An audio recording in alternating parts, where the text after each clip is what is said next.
అందరికీ నమస్కారం. మరి ఈరోజు సుపరిపాలనలో తొలి అడుగు సందర్భంగా ఏర్పాటు చేసుకున్నటువంటి ఈ విస్తృత స్థాయి సమావేశానికి ముఖ్య అతిథిగా విచ్చేసినటువంటి తెలుగుదేశం పార్టీ జాతీయ అధ్యక్షులు ముఖ్యమంత్రి గారైనటువంటి శ్రీ నారా చంద్రబాబు నాయుడు గారికి,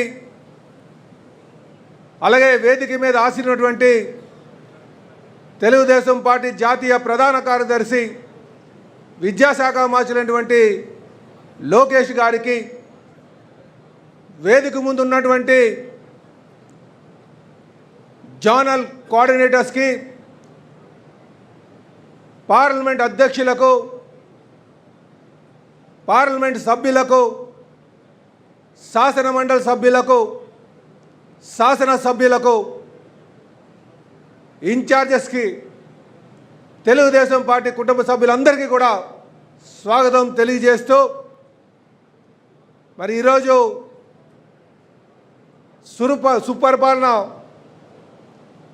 అందిస్తూ సుమారు సంవత్సరం కాలం పూర్తయినటువంటి సందర్భంలో, అలాగే నాకు రాష్ట్ర అధ్యక్షుడిగా పదవి ఇచ్చి సుమారు ఒక వసంతం పూర్తయినటువంటి సందర్భం.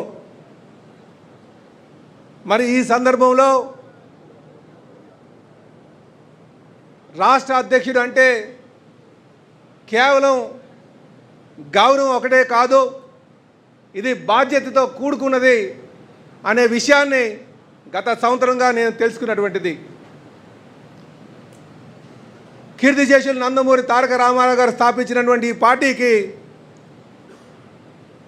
రాష్ట్ర అధ్యక్షులుగా నియమించి, ఒక బీసీ అభ్యర్థిని నియమించి బీసీలందరికీ కూడా గౌరవించినటువంటి జాతీయ అధ్యక్షులు వారికి నేను మనస్ఫూర్తిగా ధన్యవాదాలు తెలియజేసుకుంటున్నా. అలాగే ఈ ఏడాది కాలం పాటు ప్రతి కార్యకర్తని నాయకుకుంటూ ముందుకు వెళ్ళాం.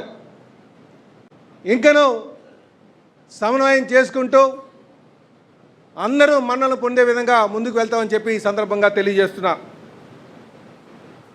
అలాగే ఈరోజు మనకి ఒక స్థిరమైన నాయకత్వం, ఒక దృఢమైన నాయకత్వం జాతీయ అధ్యక్షులు శ్రీ నారా చంద్రబాబు నాయుడు గారి ద్వారా, యువ నాయకులు లోకేష్ బాబు గారి ద్వారా మనకుంది.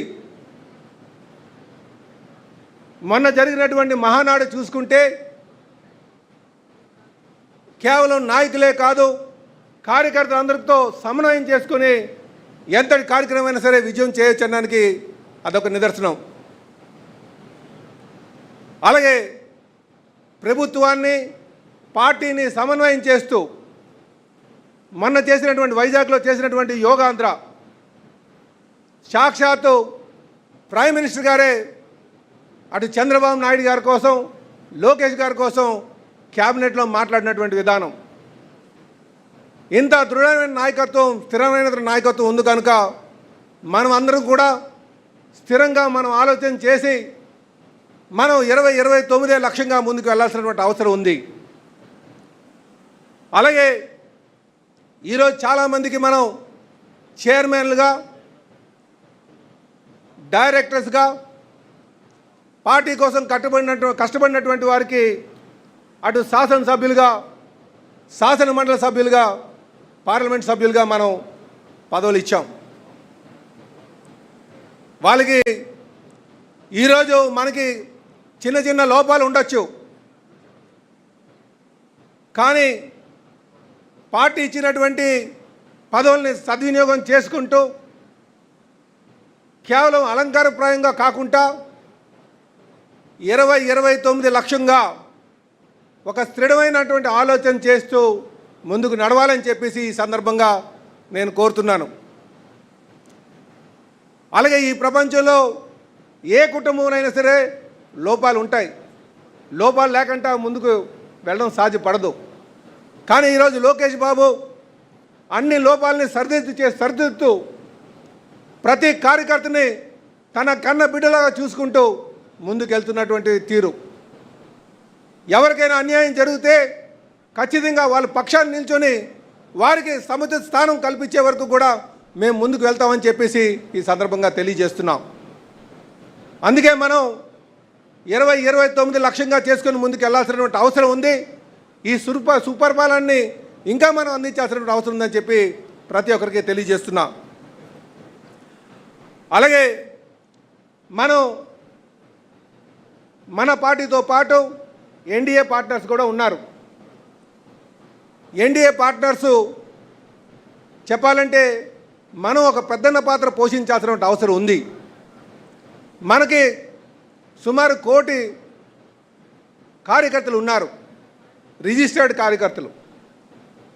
మనం జాతీయ అధ్యక్షులు గారు ఇచ్చినటువంటి ఏ పదవైనా సరే అది ఎన్డీఏ పార్ట్నర్స్తో కాన్ఫరెంటింగ్ నేచర్ కాకుండా సమన్వయం చేసుకుంటూ మనమే ఒక పెద్దన్న పాత్ర పోషించాలని చెప్పేసి ప్రతి ఒక్కరికి కూడా ఈ వేదిక మీద నుంచి కోరుతున్నా.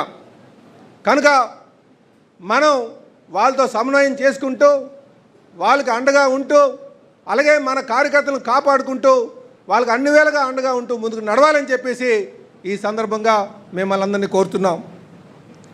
ఇదే కాకుండా గత ఏడాదిగా మన సంస్థాగత నిర్మాణం చేసుకోవాలని చెప్పేసి అనేక మార్లు టెలికాన్ఫరెన్స్లు తీసుకున్నాం. ఇటు యూనిట్స్ విషయంలో కావచ్చు, బూత్ ఏజెంట్స్ విషయంలో కావచ్చు, బూత్ యూనిట్ అండ్ క్లస్టర్ ఆ కమిటీలు వేసుకోవడంలో, అలాగే జిల్లా బాడీ వేసుకోవడంలో, కేఎస్ఎస్ వేసుకోవడంలో. కానీ ఇంకా మనం సుమారు 37 నియోజకవర్గాలు 50% కన్నా తక్కువ చేసినటువంటి పరిస్థితి. ఇవి త్వరితగతిన సంస్థాగత నిర్మాణం చేయాల్సినటువంటి అవసరం ఉందని చెప్పి తెలియజేస్తున్నాను. అలాగే మనకి కొంత సీనియర్ నాయకత్వాన్ని మనం తీసుకోవట్లేదు అని కంప్లైంట్స్ కూడా వస్తున్నాయి. వాటిని కూడా మీరు సరిదిద్దాల్సినటువంటి అవసరం ఉందని చెప్పి తెలియజేస్తున్నాను. ముఖ్యంగా జోనల్ కోఆర్డినేటర్సు, పార్లమెంట్ అధ్యక్షులు ఇవి చూసుకొని ముందుకు వెళ్ళాలని చెప్పి కోరుతున్నాం. ఇదే కాకుండా ఈ సుపరిపాలన సందర్భంగా మనం సుపరిపాలన తొలి అడుగు అనే కార్యక్రమాన్ని ఒక 4 రోజుల పాటు తీసుకోబోతున్నాం.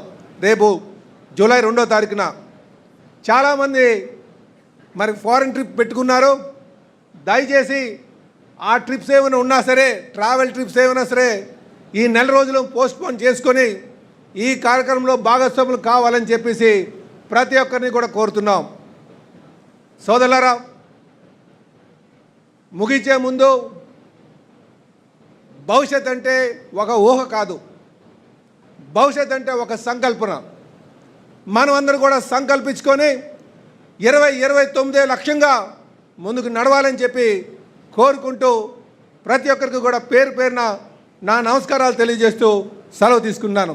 జై తెలుగుదేశం, జై తెలుగుదేశం, జై తెలుగుదేశం. నారా చంద్రబాబు గారి నాయకత్వం.